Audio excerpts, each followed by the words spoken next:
Nako, ano po yung reminder natin do kung halimbawa medyo hindi pa sila agad makapunta sa hospital, of course, yun yung priority natin, no? Pero kung halimbawa naputukan, ano po yung first aid na kailangan gawin habang nandun sila sa bahay? Yes, napaka-importante niyan, no? Unang-una, they should know how to clean the wound, no? May mga tinatawag tayong major and minor injury.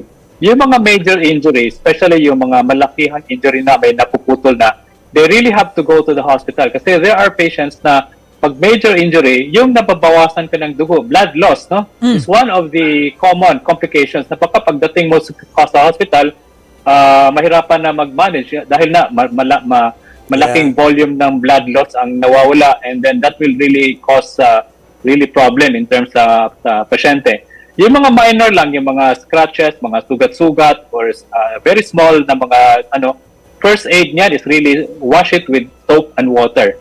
Clean soap and water. And then, pupunta pa rin yan sa mga hospital because they need to be administered mga tetanus vaccine para at least kung hindi man sila nabakunahan ng mga tetanus, anti-tetanus vaccine, they really need to have that.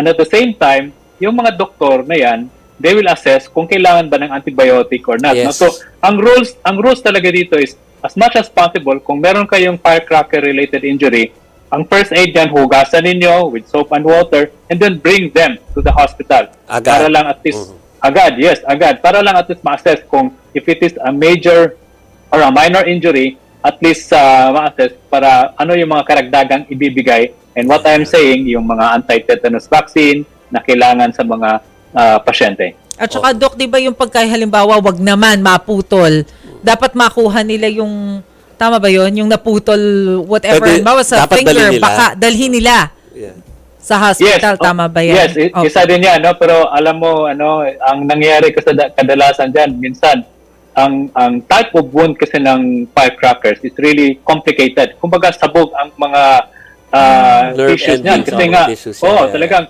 mahirap na yan ibalik. Kadalasan ang experience yan, mahirap na yan ibalik na yung mga kasi sirang-sira na, sabog na yung mga napuputol na mga tissue, and they really end up talagang putol ang mga kamay. Correct.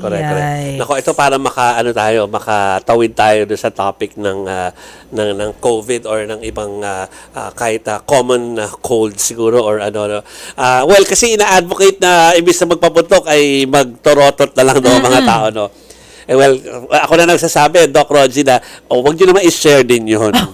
Kapag kayo na gumagamit nung torotot na yun, huwag nyo na ipasa sa mga anak nyo. Or no sharing. No sharing of torotot, Doc Rogie, kasi infection din yun.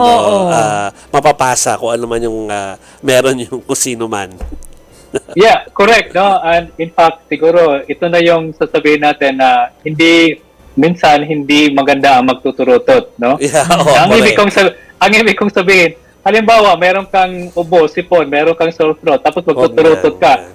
So it's just like parang yung virus mo lumalabas doon sa turutot, you are aerosolizing the microorganism sa mga doon malapit sa bahay, no? So ang importante diyan, no, when we will be doing something like this, mag-ingay tayo sa loob ng bahay.